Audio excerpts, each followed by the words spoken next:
நம்ம இந்தியா என்றைக்குமே சைன் பண்ணல. என்பிடியில் சைன் பண்ண முடியாதுன்னு சொல்லி தான் நம்ம வந்து அணுசக்தி வெப்பன் டெஸ்ட் பண்ணோம் நம்ம. அப்போ கிளின்டன் நம்மளை மிரட்டினார். இப்போ வாஜ்பாய் பீரியடா? இந்த வாஜ்பாய் பீரியடில், நரசிம்மராவ் பீரியடில். நரசிம்மராவ் பீரியடில் கிளின்டன் மிரட்டி அப்போ வந்து அப்துல் கலாமும் டாக்டர்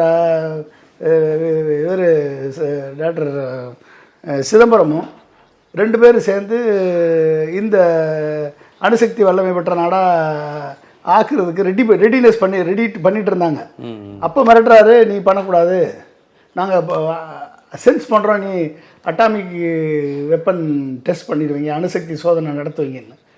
அந்த நேரத்தில் ஆட்சி மாற்றம் நடக்குது. வாஜ்பாயிட்ட பொறுப்பு ஒப்படைக்கிறாங்க. வாஜ்பாயிட்ட டிரான்சிஷன் நடக்குது.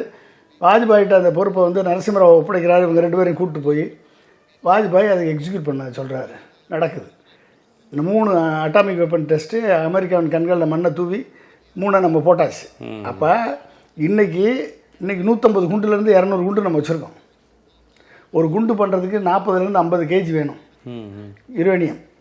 இப்போ இன்றைக்கி 400 கேஜி வச்சுருக்கேன் அப்படின்னா கிட்டத்தட்ட ஒரு 8லேருந்து 10 குண்டு தயார் பண்ணலாம் நினச்சா. ஆனால் இன்னும் அது ஃபர்தர் என்ரிச்மெண்ட் பண்ணணும். அதை ஃபர்தர் என்ரிச்மெண்ட் பண்ணணும், ஃபைன் டியூன் பண்ணணும். பண்ணியாச்சுன்னா அது வெப்பன் கிரேடாக மாறிடும் அது. ஸோ அது இருக்குன்றது தான் எங்களுடைய குற்றச்சாட்டு. ஆனால் இருக்கா இல்லையான்னு தெரியாது.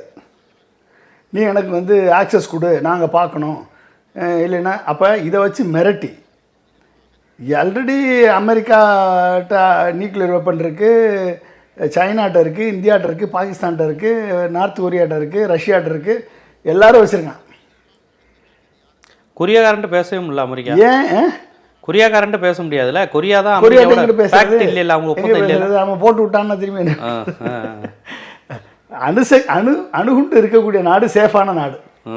ஈரான்ட்ட இருக்கு. ஈரான்ட்ட வச்சிருக்கான். அது வந்து ஒரு வேளை பண்ணிட்டாங்கன்னா ஒட்டுமொத்தமாக இஸ்ரேலை அழிச்சிருவாங்கன்றதான் அவங்க பயம். அப்போ அவங்களுக்கு என்னென்னா எக்ஸிஸ்டென்ஷியல் த்ரெட் ஆகிப்போச்சு. எப்படி த்ரெட் ஆச்சு அப்படின்னா, Israel IDF, Israel defence forces வந்து 3 ஏர் டிஃபென்ஸ் சிஸ்டம் வச்சுருக்கான். அயன்டோம் இருக்குது, ஷார்ட் ரேஞ்ச். அதுக்கடுத்து வந்து டேவிட் ஸ்லிங்கு, இது வந்து லாங் ரேஞ்ச். அதுக்கடுத்து ஆரோ, இது வந்து ballistic missile air defence system. இந்த 3 ஏர் டிஃபென்ஸ் சிஸ்டத்தையும் அடிச்சு விட்டாங்கல்ல ஈரான் போன போரில். 3யுமே தகர்த்து பேஜரில் வெடிக்கிற மாதிரிலாம் பண்ணாங்கல்ல ஈரான். பேஜரில் இருந்து வெடிக்கிற மாதிரிலாம் அது வந்து டர்க்கி. அது வந்து டர்க்கி.